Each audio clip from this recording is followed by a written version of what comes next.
और हाथी निकलता है तो प्रशस्त माना जाता है। अब उसने रखे और चौका लगा लिया जबरदस्ती, महाराज पड़क भी गए। और जैसे ही उसने क्या किया, पाद प्रक्षालन किया, बार बार थाली को देख रहा था, महाराज जी को कम और थाली को ज्यादा देखे, हुई सोने की नहीं हुई, हुई सोने की कि नहीं हुई, हुई सोने की नहीं हुई।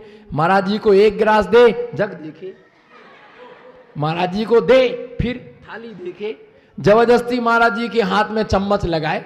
महाराज सोचे हो क्या गया, गांडो थई गयो क्या, गांडो भी गयो,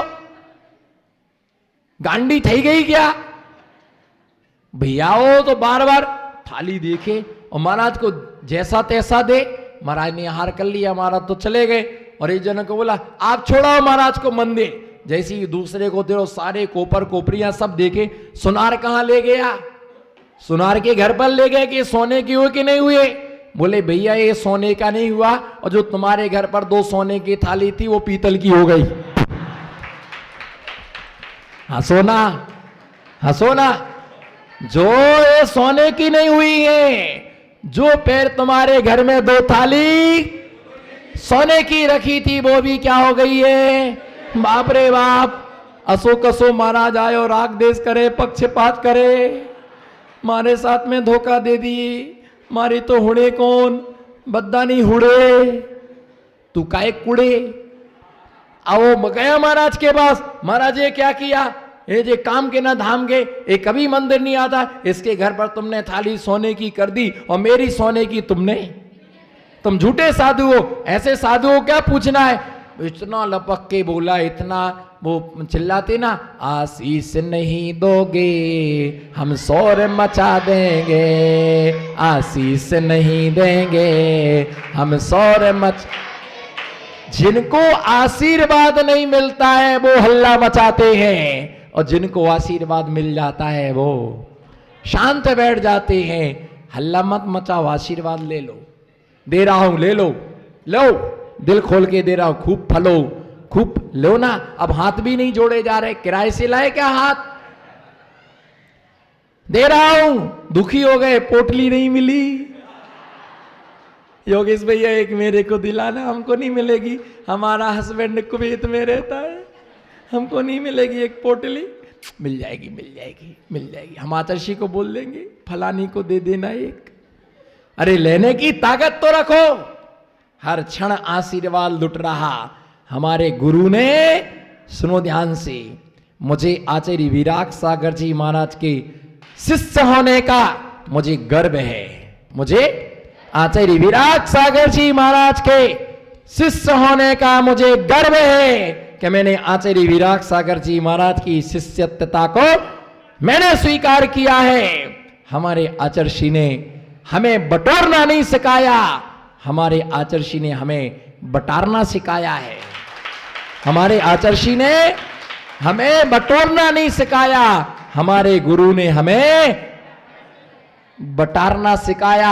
आप प्रत्यक्ष हैं। 4 महीने एक बार लिया और 3 बार, एक बार लिया और 3 बार दिया। जब जब तुमने अर्घ चढ़ाया, मैंने कभी ये नहीं कहा कि मेरा स्वास्थ्य ठीक नहीं, मैं आज देशना देने नहीं जाऊंगा, आज का स्वाध्याय नहीं होगा, आज आनंद यात्रा नहीं होगी। हमने हरगिज तुम्हें देने का, साधु बटोरता नहीं है, साधु ने बटारना सिखाया। अब वो वहां महाराज को सुना रहा था, खूब सुनाता रहा, खूब सुनाता रहा, खूब सुनाता रहा। हमारी थालियां पीतल की कर दी है ना, तुमको देना पड़ेगा, तुम्हारा पीछी कमर चढ़ा लेंगे, तुम काहे के साधु हो। अब वो तो फिर मन में जब कसाय खिसियानी बिल्ली खम्मा लोचे। अब उसने खूब सुनाया, ऊपर से देव आया, बोले ये बताओ तुमने चौका किस लिए लगाया था, सही बोलो तुमने चौका किस लिए लगाया था, आहार कराने को कि पीतल की थाली सोने की करने के लिए। बोल करम का कल्ला पकड़ी छोटी, तेरे को इसी धरती पर पछाड़ता हूं और तुम्हारे यहीं पर घुमाता हूं। जैसे श्री कृष्ण ने कंस को पकड़ करके पछाड़ दिया था, तुम्हें भी छोड़ूंगा नहीं। बोले नहीं नहीं नहीं नहीं नहीं, चौका किस लिए लगाया था, बोले इसलिए लगाया था कि थाली सोने की हो जाए। भक्ति नहीं थी, तुम्हारे अंदर लोभ था।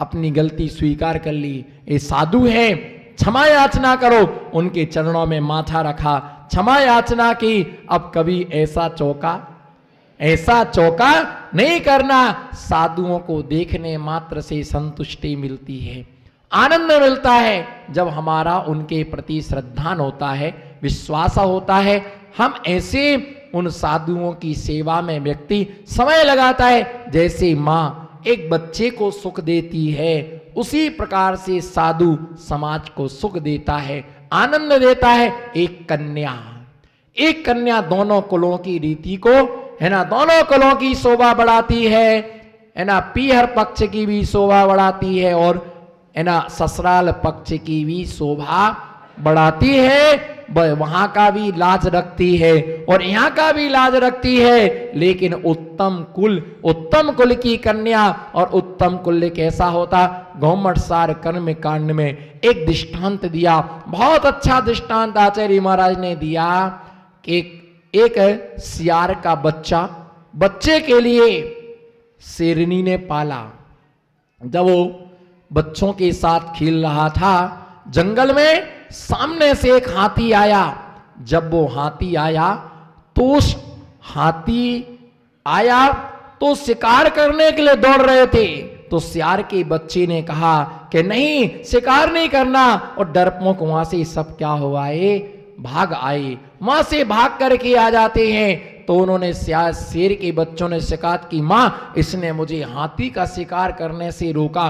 तब उस सियारनी ने, है ना, उस शेरनी ने एक श्लोक सुनाया, सूरोसी किम विद्योसी दर्शनोसी किम पुत्र कहा, यस्मिन कुले समुत्पन्ना गजा हस्तत्ना हन्यते। हे पुत्र, यद्यपि तू सुंदर है, विद्वान है, चतुर है, पार्सोला की चैतन्य आत्माओं, हे मित्रो, हे पुत्रो, तू सुंदर है, तू विद्वान है, तू चतुर है, लेकिन जिस कुल में तूने जन्म लिया है उस कुल में हाथियों का घात नहीं किया जाता है। जिस कुल में तूने जन्म लिया है उस कुल में हाथियों का घात नहीं किया जाता है। तू यहां से भाग जा, तू शेर के बच्चों के साथ इस्यार नहीं रह सकता है। उसी प्रकार से जिनवाणी मां कहती है, हे मनुष्य, तू सुंदर है, तू विद्वान है, तू चतुर है, तेरे अंग पंग पूरे हैं, परंतु तुमने जिस निकृष्ट कुल में जन्म लिया है उसमें जिन मुद्रा धारण नहीं की जाती है। और यदि तूने जिन मुद्रा धारण कर ली है ना, इस कुल में जिन मुद्रा धारण नहीं की जाती है, जिस कुल में तूने जन्म लिया है उस कुल में हाथी रूपी, कर्म रूपी हाथियों का भेद नहीं किया जाता है। उस कुल में अगर कर्म रूपी हाथियों को छिन्न भिन्न करना है तो जैन कुल में तुम्हें जन्म लेना। एक गोत्र के संस्कार, कुल के संस्कार, अगर हे माताओं आपने अपनी बेटियों को संस्कार नहीं दिए, आपने अगर अपनी बेटियों को संस्कार नहीं दिए, उसके सबसे बड़े शत्रु आप हैं, सबसे बड़े दुश्मन आप हैं। आप कहती हमारी बेटी हमारा कहना नहीं मानती, तो तुम्हारी बेटी का संबंध कैसा उससे, तुम्हारा बेटियों का संबंध कैसा उससे। तुम उसको बेटी कहना छोड़ दो। फटे चिथे कपड़े दिए किसने, खुले बाल लेकर के घूमने की अनुमति दी किसने। आज मैं प्रातःकाल जिनालय से जब मैं दर्शन करके निकला शांति धारा के उपरांत, जैसे मैं निकला और एक कन्या ने एंट्री ली और उसके ओंठ अगर आप देखते ना तो ऐसे लग रहा था जैसे किसी चूहों का शिकार करके आई हो। इतना लाल उनके ओंठ, जैसे 10-20 चूहों का शिकार करके आई हो।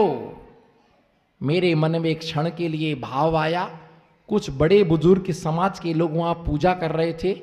मैंने कहा उनको मैं दिखाऊं कि देखो इस कन्या की दशा, इसके ओंठ देखो आप, इसके ओंठ आप देखो कि कितना लिपस्टिक इसके हाथ पर लगे, हाथ में चावल, और भगवान के दर्शन करने के लिए खून करके भगवान के दर्शन करने आई। 100 चूहा खा के बिल्ली हचको जाए।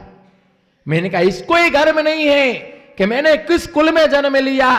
मैंने अपनी निगाह को नीचे किया और मैं कमंडल लेकर के नीचे निकल आया। मैंने कहा समाज का दृष्टि कभी इस विषयों में नहीं जाता है।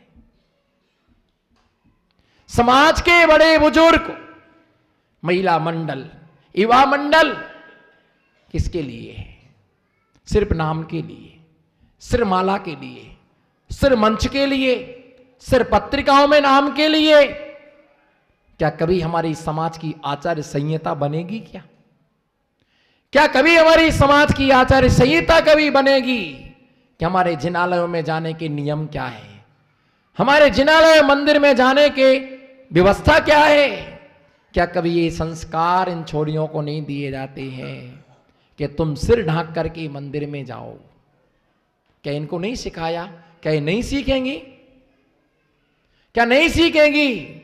हमने सिखाया, बहुत सारी बच्चियों में परिवर्तन आया, बहुत सारे लोगों में परिवर्तन आया, बहुत सारे लोगों ने शिक्षाएं ग्रहण की। अगर तुमने अपनी बेटी को सिखाया होता, बेटी एक कुल की मर्यादा नहीं है, फिर क्यों रोते जब तुम्हारे माथे पर कलंक लगते हैं? 17 जात के साथ तुम्हारी बेटियां भागती हैं और 17 जात की बेटियां तुम्हारे घर में आती हैं, फिर क्यों रोते हो? कि धर्म से भी गए, कर्म से भी गए, रिश्ते भी बिगड़ गए। इन पौधों को नहीं संभाला, इन पौधों के लिए नहीं संभाला। अगर तुमने बच्चों को सही संस्कार नहीं दिए, तुम्हारा जीवन नरक है। और पूछ लेना कभी इन बुजुर्गों से, इनके सीना क्या धक धक नहीं करते क्या? पूछ लेना इन बेचारे बुजुर्गों से, क्या इनको सांस लेने का अधिकार नहीं है क्या? देख लो एक बार इन बुजुर्गों के लिए, ये विश्व का सबसे बड़ा विद्यालय, इधर देख लो एक बार, ये विश्व की सबसे बड़े विद्यालय है, इनको देख लेना, क्या इनको जीने का हक नहीं है क्या? जिनने तुम्हें बोलना सिखाया उनके लिए चुपचाप बैठो, आप बोलना मत। तुम्हारी 2 टाइम की रोटी की व्यवस्था, उसकी भी नौबत उनको आ जाती है, इसलिए बेचारे रोते चुप बैठते हैं कि ठीक है, जो तुमने गाय को जैसा चारा डाल देती वो चर लेती है, तुमने इन बुजुर्गों की थाली में जो डाल दिया, दलिया दिया, खा लिया, चिंता मत करो। उनको देखो, इनको देखो, यही दृश्य तुम्हें भी देखना पड़ेंगे। आप भी तैयारी में रहो। तुमने इनको संस्कार नहीं दिए, तुम्हारा अंतिम संस्कार कौन करेगा? इंटरनेट पर होगा, इंटरनेट पर होगा तुम्हारा अंतिम संस्कार। कोई नहीं आने वाला है। क्या इनके सीना धक धक नहीं होते क्या? अरे इन जीवंत शास्त्रों को संभालो, इन जीवन शास्त्रों को संभालो। जीन्स पैंट ला के किसने दिए बोलो? इनको जीन्स पैंट किसने दिए ला करके? वो जिद करते हैं। क्या तुम्हारा हाथ नहीं दिया भगवान ने? जब पहली बार मांगा था, खींच करके एक चाटा लगाते। बच्चों को पालने के लिए कलेजे को मजबूत करना पड़ता।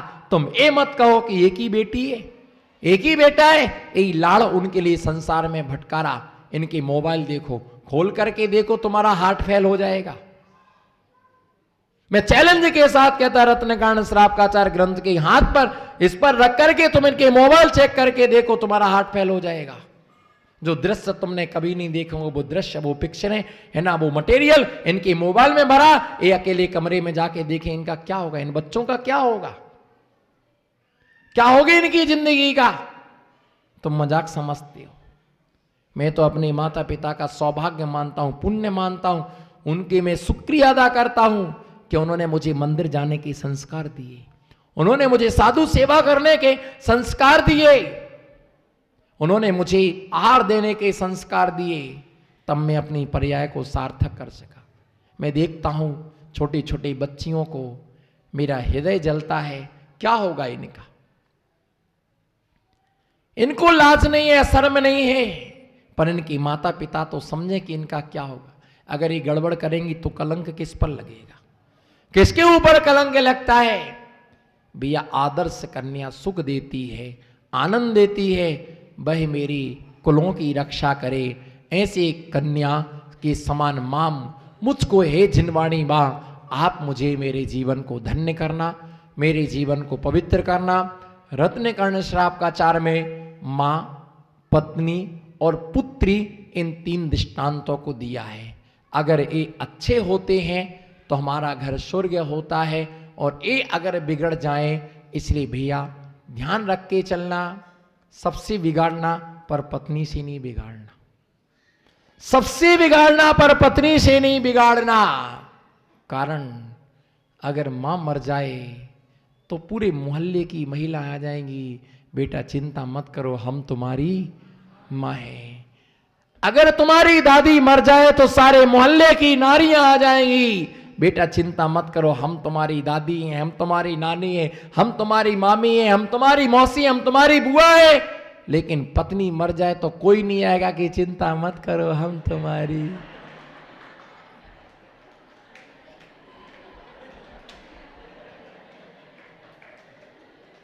बोलो ना, आप तो मेरा साथ आप तो दो कम से कम। आप नहीं साथ दोगे तो क्या होगा? अगर पत्नी मर जाए, वो आदमी कहे कि पत्नी मर गई, हूं कहे हम तो छत से गिर करके मरेंगे। अगर ये पत्नी मर गई तो इसके साथ में, अगर पति मरे और पत्नी उसके साथ जल जाए तो सती कहलाती है। पत्नी मरी तो मैं इसके साथ जल के सता बनूंगा। तू सता बन चाहे खता बन चाहे पता बन। वो कहते कल मरता था करिया आज मर जा, पर कोई भी पत्नी आके कहने वाली नहीं है मत रो, चिंता मत करो हम तुम्हारी मामी आ जाए, मौसी आ जाए, नानी आ जाए, बोलो ना एक आध, दीदी आ जाए, नरवाली की फुआ आ जाए, घाटोल की मौसी आ जाए, दरियाबाद की दादी आ जाए, सारे रिश्ते बन जाएंगे। मत रो, हम तुम्हें रक्षाबंधन को राखी बांध देंगे, पर कोई नहीं आएगी। शादी की वर्षगांठ पर हम आ जाएंगे। जो संबंध पत्नी से होता है वो संबंध किसी दूसरे से, और जो संबंध मां से होता है वो संबंध पत्नी से कभी नहीं हो सकता। जो पत्नी से होता वो कभी मां से नहीं हो सकता। ये तीनों हमारी शोभा बढ़ाती हैं। इस प्रकार से आचार्य शमंत्रभद्र स्वामी ने रत्नकर्ण श्राप का आचार्य के लिए लिखा। मेरी जितनी योग्यता थी मैंने आप सभी को देने का पुरुषार्थ किया। आज यह ग्रंथ संपन्न हो रहा है। इसी मंगल भावना के साथ जब लोग पंच परमेष्टि भगवान की परम पूज्य आचार्य गुरुवर शेख स्वामी विराग सागर जी महाराज की